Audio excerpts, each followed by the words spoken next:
Donc ce matin, c'était la rentrée scolaire de la petite le 15 septembre. Il rentre ici en Espagne, donc elle est rentrée au secundario. Donc là, elle est en classe de segundo, qui est l'équivalent du 4e en France. On a eu les livres le jour même. L'année dernière, on a vu un chèque parce que la communauté d'Andalousie avait décidé de renouveler donc tous les livres, d'avoir des nouveaux livres, et donc ils envoyaient des chèques pour les parents, comme ça c'était gratuit pour eux. Et donc on a ramené ceux de l'année dernière à l'école en fin d'année. Donc là on a récupéré tout simplement les autres livres. J'en avais que 2 à couvrir, donc ça c'est pas mal. Ouais, j'avais acheté plein de petits couvre-livres, mais bon c'est pas grave, ça marchera pour l'année prochaine. Et donc là, elle est rentrée à 11h45 pour terminer à 14h45. Et demain, donc, elle va commencer l'école à 8h15 pour terminer à 14h45. Et il y a une pause à peu près d'une demi-heure, non, de 3/4 d'heure, où ils vont pouvoir acheter à manger, donc les bocadillos, des bonbons, etc. Le kebab, c'est à peu près... Je crois que c'était 2,50 € l'année dernière, le kebab.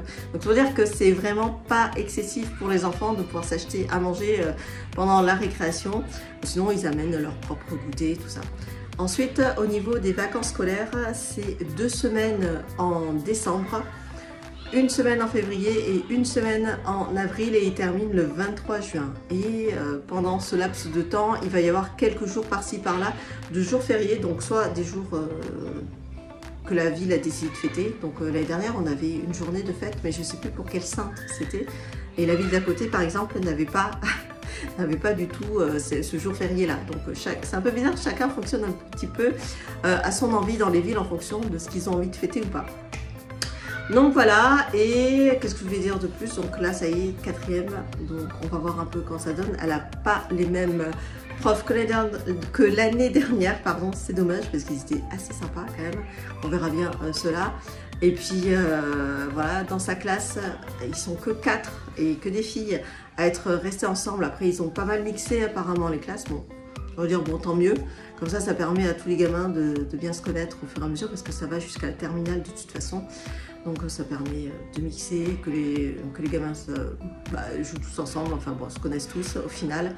Et voilà, donc pour la rentrée, je dirais c'est tout. En termes de liste scolaire, on n'a pas du tout de liste de rentrée. Donc voilà, on a acheté des cahiers qu'on voulait, et ici c'est des cahiers petits carreaux, contrairement en France. On a pris des crayons, des machins, et puis s'il y a besoin de quelque chose, le professeur le dit le jour du cours, en disant voilà, il faudra ramener pour le prochain cours tel ou tel truc. Donc voilà, on n'a pas de liste, ce qui est très bizarre de fourniture voilà, de fourniture scolaire comme on peut avoir en France avec, je sais que j'ai des copines, elles ont une liste entière, et des fois elles veulent s'arracher les cheveux parce que bon voilà, c'est des cahiers, petits carreaux, des trucs, des machins. Nous ici c'est on fait comme vous voulez. Donc bon voilà, c'est aussi bien, j'ai envie de dire. Et voilà, c'est tout. Donc demain, ça y est, ce sera le vrai premier jour, et ils sont à peu près 24 dans la classe. Donc c'est bien, c'est pas trop nombreux. Donc je vais vous parler de ce petit carnet de points, donc le carnet des puntos là, des puntos qu'il y a ici en Espagne. Donc chaque année ils en ont un.